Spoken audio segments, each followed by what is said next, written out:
Hi, and welcome to a new episode of Sparks by VinoVonk. My name is Jeroen. I will be your host today, of course. And today I have a very special guest. He's also from the Netherlands, but we're going to talk English. His name is Sietze Wijma from the Art of Tasting. Hi, Sietze. Hello, Jeroen. How are you doing? I'm very good. How are you about yourself? Yes, I'm very well indeed. Thank you for having me. And today we're going to talk about how aromas getting into wine, maybe a little bit about wine faults in wine.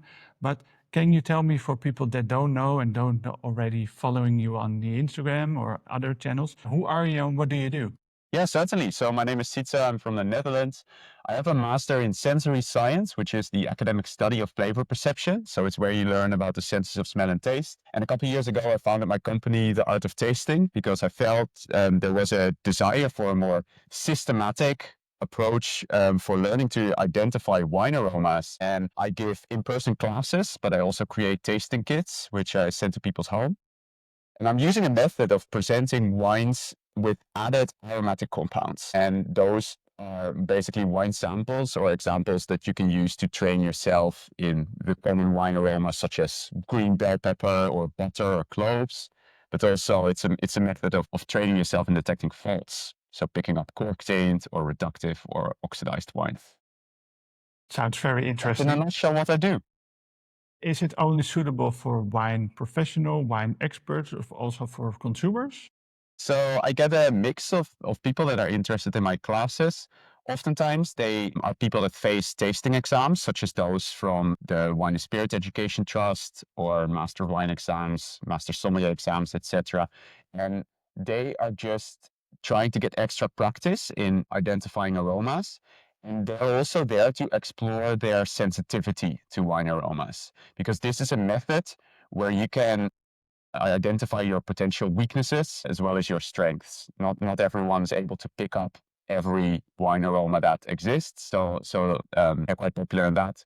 The wine faults classes are a bit more technical, very popular with sommeliers that rely on being able to identify faults on the restaurant floor, and just wine geeks in general that are just really interested in the technical and the scientific details of wine aroma and flavor. Okay, so I love your approach a lot, but how did you came up with the idea? So this was shown to me when I was doing an internship in England. So I was still doing my master's at the time, and I was working for a company that produces these aroma standards or aroma chemicals. And they mostly apply it in the beer industry. And I thought, this is an incredible method. I was just immediately mind blown by its effectiveness. And I had the desire of introducing it in the world of wine, where it's a bit less common than in the beer world. And decided to found my own company. Because I don't know for sure, but you're the only one who is doing this. There are some, so yeah, to the scale that I'm doing is, yeah, that is true. I'm the only one that makes it, say, accessible. There are for sure some academic programs, as well as some research institutions that offer some classes like this, but as far as I know, they have no intention of expanding or offering it on a larger scale. And my idea is to have it accessible everywhere, so that hopefully in a few years from now, in most places in the world, you can sign up for these classes. Yeah, and because during my WSET level 3, I had some experience with at the Amsterdam Wine Academy. Okay. Our teacher Wouter, he's also doing the Master of Wine program Yes. now. He also told us some samples, and we thought, oh, what is this? During my last champagne specialist course, Okay. our teacher Anja van Hof also put in some aromas that she got from you Great. to find out how does a champagne that is very oxidized smell and taste. And it was like, what is this? Well, this is a very extreme example. Yeah. But later in the course, she had an example of an oxidized champagne. Yeah. And we immediately smelled, this is oxidized. Okay. Yeah. But that would have been an example of, say, where the flavor develops naturally. Yeah. Okay. Yeah, but not in a very good way. It could be a taste, but it wasn't. Okay. Yeah. I get it. Yeah. I mean, very happy to hear that the method seems to be working. according to your Yeah, story. it's very helpful. It's like an expanding. You have the little aroma flavors of smelling kit Yes. where you can smell the different kind of aromas, but you can't taste them because it's not suitable for taking it in. Yes, exactly. Yeah, and you have the aroma that you can smell it in the wine and taste it also. Yeah, exactly. And that is possible because I'm specifically looking for the aroma compounds or molecules is another way to call them that are found to exist naturally in wine. And I'm also adding them at a concentration that you can reasonably expect to find those in wine. So that is a bit different with some alternative kits that might have these aromas in very high concentrations, and then it wouldn't be suitable for consumption. No, but you use it for educational purposes. Yes, exactly. But the company that makes these aromas, why do they make them? Do they make them for like a wine? And okay, we want a typical green bell pepper flavor on it. Okay, let's put it in. Yeah, I see where you're coming from. That company that I used to work with, they produce them for educational purposes, actually. And you might ask yourself, are there winemakers that just add a little bit of those flavors to make their wine taste better? That is typically not allowed. It might happen. It would be quite difficult to prove because once you've added your aroma to a wine, there's no way to tell by chemical analysis whether that flavor was added or whether it developed naturally, so the grape produced it. And also by smelling or tasting, it would be impossible to tell. But you could think like, how do you know how much to add? How do you know if your wine will taste better and sell better? Usually those are questions that you don't have an answer with before you start adding those aromas. I think there's limited application in trying to make your wines taste better with just the aroma additions. Yeah, because you said, okay, it's not possible to do a chemical analysis, but that is because of the molecules that are in the aromas. They're exactly the same as they are naturally in the wine. Yes, 100%. Yeah. So yes, you would find by chemical analysis, you would find that green bell pepper compound. But you can't tell whether that was produced by the grape or whether it was artificially added. Very interesting. And I got a grocery shopping list from you. I had to buy a Pinot Grigio. Perfect. Yeah, I have the same thing. Well, I'm using an oak Chardonnay here, but the principle's the same because it's just a neutral, inoffensive entry-level wine. And that's perfect indeed as a base wine for using those compounds. So I've done the same as you did, I think. I've poured 4 glasses of that same wine, and I think this is probably a good time to start adding some of those aromas. Yeah. What are we going to do? So let's keep 1 glass unchanged. So let's move 1 to the side. We're not going to do any additions to that. And then let's pick up the vial, which is number 1. Yeah, Little perfect. Yeah, small. so the number 1. And then Yeah. just gently squeeze the top. You can unscrew the cap and then above the glass, you just press onto the pipette and it will make the liquid fall inside the wine. It's like you're spiking your own glass. Precisely, yeah. So then you just put the closure back on the vial and then give it a swirl. So just that the flavor mixes in nicely. And this doesn't take too long. It's like 1 or 2 minutes and it's completely dissolved. So And do we have to do that with the other bottles also? yeah, let's go ahead. Why not? Yeah. So the number 2 and number 10 as well. So I've just made a selection of 3 aromas that I'm using by default in my classes and in my tasting kits. So you have tasting kits that you can send, and do you send them worldwide? So I have 2 types of tasting kits. One where you receive wines with the aromas pre-added. And then there's the other type where you receive the aromas on their own, like I've sent to you. And the first one, I'm shipping to most countries except where I cannot ship wine, such as the USA. You can't ship wine directly to consumers. But the flavoring vials I ship worldwide. So these ones. Perfect. So why don't we go to the reference wine? We'll call it the reference wine because there's no aroma addition there. and just give it a smell. There shouldn't be too much going on. I think we can just call it wine and then move on to the next one. Yeah, it's a typical little bit flat Pinot Grigio. I chose a organic one, so it's more pure, but it's not very aromatic. Just some apple, some lime, lemon, nothing special. Yeah. Not too expressive, just some fruity, it's okay. Why don't we go to glass number one? Ooh, I'll give this one away. That's the green bell pepper. Yeah, it's precisely that. it feels like you're chopping some vegetables, and you have the green bell pepper, and yeah, it's very typical. Really vivid description indeed. That's one way of looking at it. The other descriptor I really like are green beans. So it's the same thing. If you're chopping green beans, like you're removing the ends of the beans, so before boiling them, that releases the same smell. So like raw green beans. And also a little bit like green chili pepper. Okay, yeah, like jalapeno. Yeah, I think that's a really good call. So there's different ways that you could be looking at this, and that is of course also reflecting what your background is, or what you're used to in terms of what you're consuming, what you're cooking with. So I run these classes in different places in the world, and I hear some very interesting descriptors. For example, this South African taster described to me, "Hey, that smells like blackjack," and blackjack is apparently a type of plant that's common there. I'd never heard of it, but it releases the same smell. And similarly, I had a Chinese participant, and they told me this smells like ginseng. Also something that I didn't know existed, but it's apparently this type of root that's very common in their kitchen, but they also use it for medicinal purposes. So I like this approach because it also identifies like what could be your green bell pepper could be someone else's ginseng.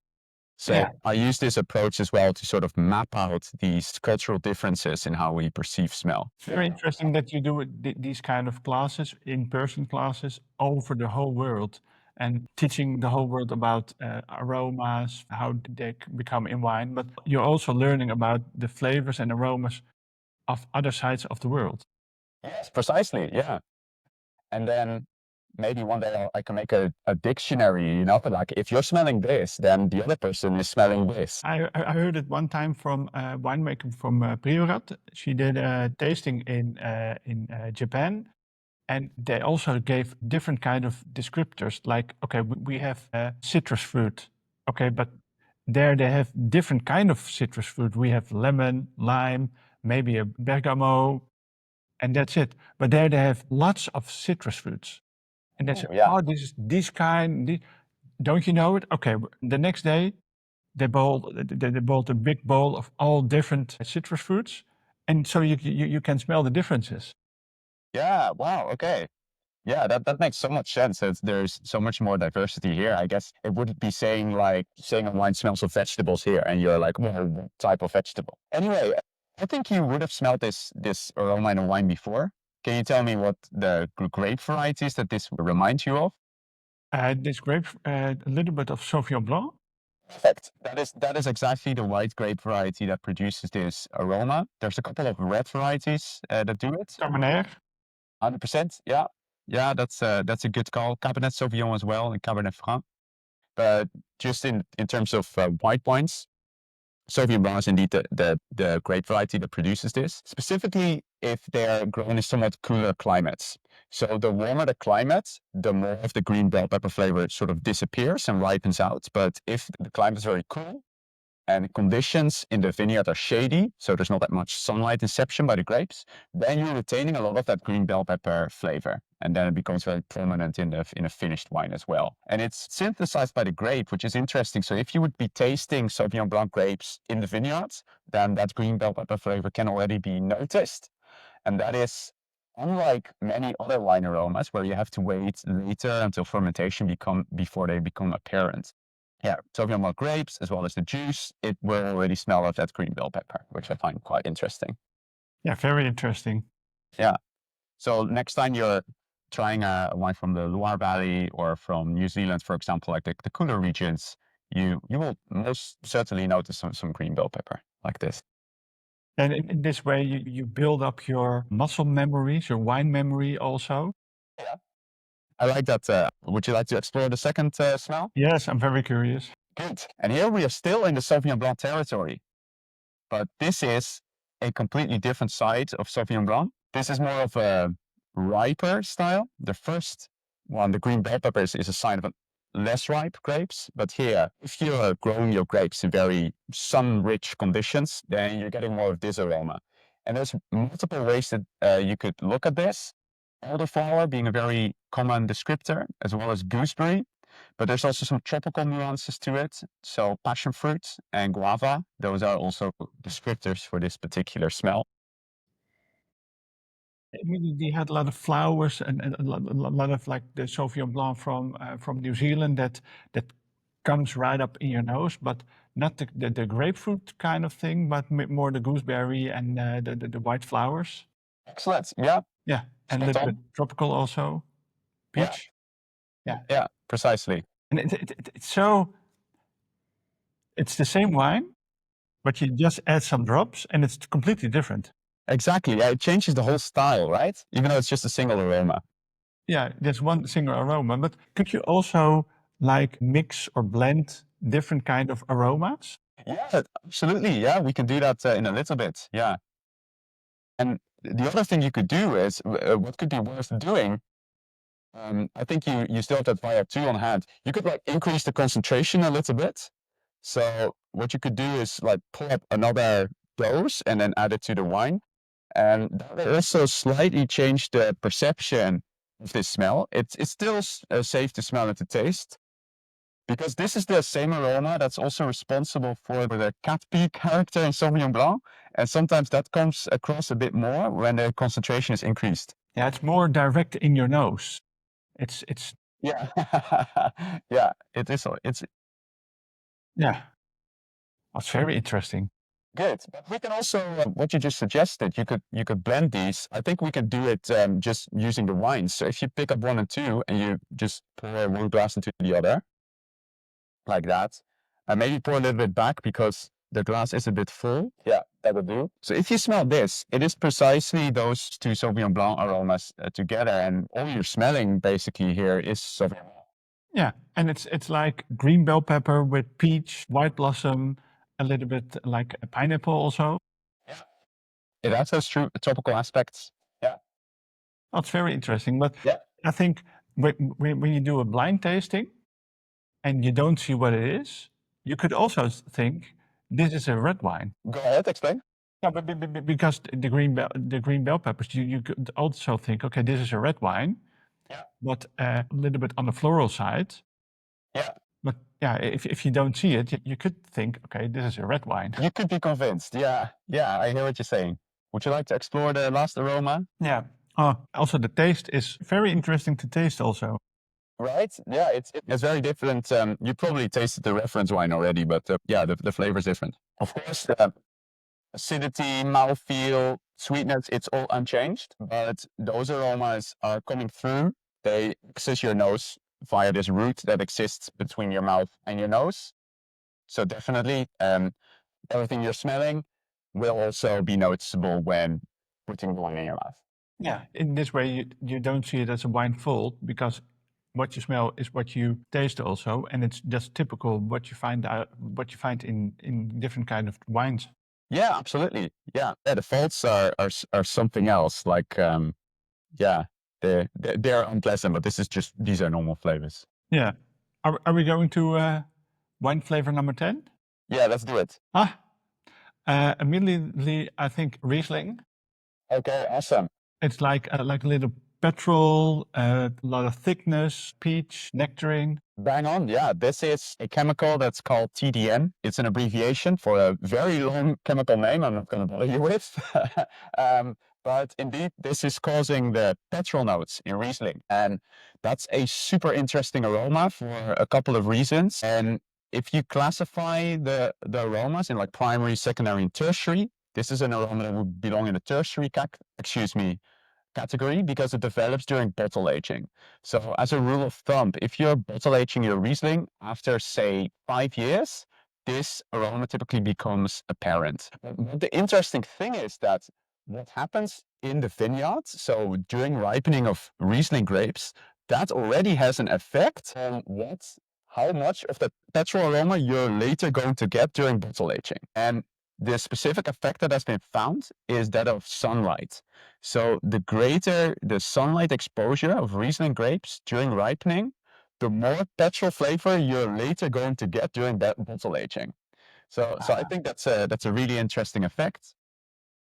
The grapes, they produce a kind of component that protects them against sunlight. So it's almost like a suntan lotion, if you like. So it generates certain color pigments, and they don't have any flavor by themselves. But during bottle aging, they break down to form the petrol flavor. So you could say that the grapes had too much sun during ripening, and in that way they get you get the petrol flavors. Absolutely. Yeah. And like in extreme examples, grapes can actually get sunburnt, and that will it will manifest itself. It's visible in the grapes. So you will see sort of a shriveled, slightly brownish, dark side on the grapes where they've been exposed to the sun. If you use those grapes to make wine, definitely they're going to get a lot of petrol flavor. Yeah, and I tasted this wine now, and my brain is it's Riesling, and I know it's Pinot Grigio, and it's like Yeah.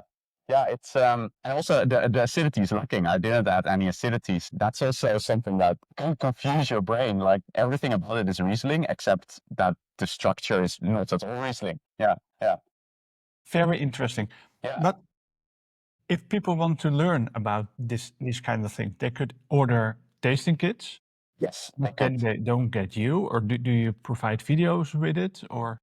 I do have video recordings. I also have written material. I have PowerPoint slides that they could follow. So indeed, I have an online store where people can buy these aroma kits. And I give in-person classes as well. So that's where you get to try all of the samples that we've tried together today. I'm hosting some classes in Amsterdam soon in collaboration with Amsterdam Wine Academy. Great. And when will that be? And that is in June.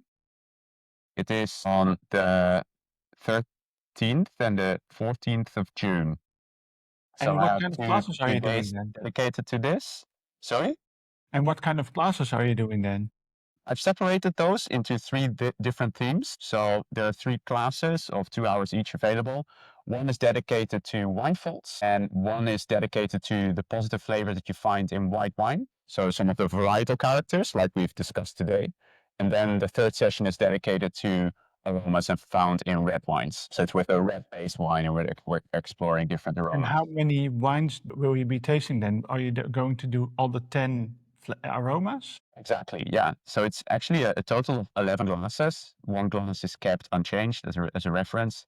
Then the other 10 glasses each have a single aroma added. And it looks like we're trying today. So we're talking about what it smells like, what it tastes like, and what the origins are, how they form in wine.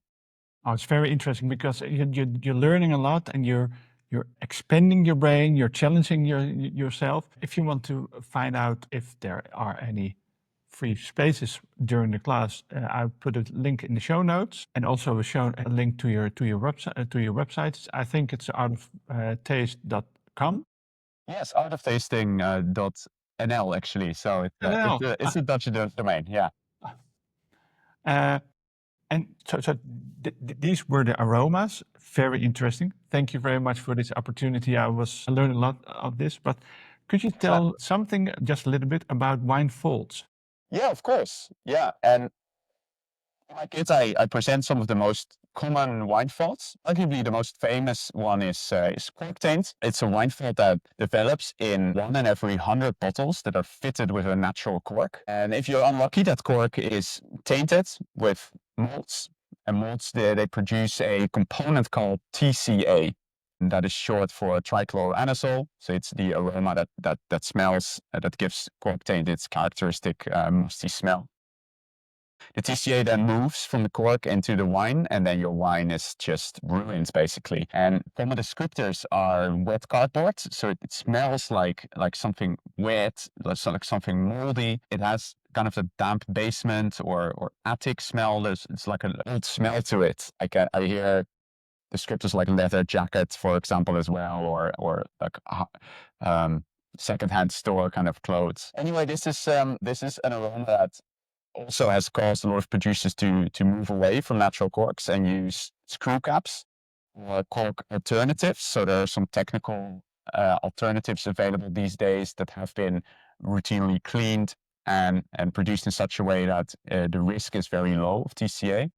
So there's a lot of improvements been made, but it still remains a big problem in the wine industry, even though in the past rates or incidences used to be much higher. So like in the 80s and 90s, cork production was different. You'd be looking at like 8 in every 100 bottles that were cork tainted. So a lot more than what you see these days.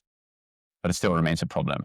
And nowadays you see a lot of cork that are like little pieces of cork glued together, like they call it diam, I think. Yes, perfect. You could even call that a granulated cork. So they're like really small cork particles that have been individually cleaned and then put together using an adhesive. And indeed, that type of cork can then be used to fit a bottle, and cork taint rates are dramatically reduced. The technique has advanced to such a way that they can even clean whole cork whole cork pieces. So even the complete natural corks consisting of one piece of cork, they can be cleaned using that method these days. So definitely a lot of improvements. What kind of wine faults others like? Do you have like a reductive or oxidative Yes, aroma? absolutely. Oxidation is the exposure of too much air, basically, to wine, which can happen in very different scenarios. It can happen in the winery, where there's, for example, too much air space in a fermentation tank, but it can also happen when you've opened a bottle and you've left it open for too long and it becomes oxidized. Reduction is a bit of a different problem. It usually arises during fermentation when yeast is stressed as a result of lack of certain nutrients or lack of oxygen. It starts to produce smells that belong to the category of sulfur compounds. And those smells include aromas like boiled eggs, rotten eggs, drains, camembert. So very unpleasant indeed. And then another fault that's receiving more attention today is that of smoke taint. And smoke taint happens when during grape ripening, there's been a wildfire nearby. And when you're unlucky, the smoke from that wildfire can travel into your vineyard and then it can affect the aroma and flavor of grapes. Especially in the face of climate change, we're seeing more wildfires. You see it all over the news. And indeed, during grape ripening, it can have an effect on wine flavor. And just the wine starts to smell of an ashtray and like smoky salmon. And it's not pleasant. Not pleasant at all. No. Yeah, a funny thing was that I did a masterclass about ice wine, and they produce ice wine in Canada, but in Canada they also have a lot of the fires, and they have a lot of Riesling there. Okay, we have a lot of fire, so we can't make any wine. Okay, just leave it, and then it starts to freeze. Let's make an ice wine with it. Let's try, and because of the concentration of the juice, the smoke flavors and aromas don't appear in ice wine. Oh, very interesting technique. Yeah, I hadn't thought about that. a lot of less. But the funny thing is, okay, so you have climate change, more fires. Okay, then you think, okay, when you get a fire, okay, let's make an ice wine. But because of climate change, it freezes less and less hard. So you can't make ice wine every day. Yeah. So that's a solution with some limitations. Yeah. During your visit in Amsterdam, you will also do wine vaults. Yes.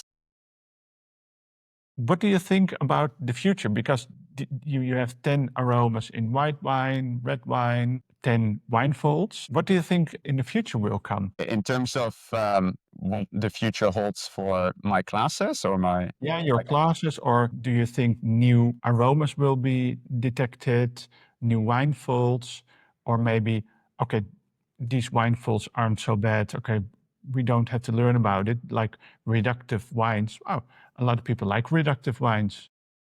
Right. Okay. So I think there's a lot to that question, and we do see indeed wine faults evolving. So some of them becoming maybe more of a problem, and others become less of a problem as a result of well, climate change, but also improvements in wine production technology. There will always be a market for people that are after somewhat more funky wines. So those wines that maybe show certain faults at a particular level where it could contribute some complexity and provides a wine character that is different from conventional wines. So that is always a very interesting point of discussion, I think. For some people, one fault might be completely ruining the wine, whereas for other people, it could provide some extra dimension to the wine.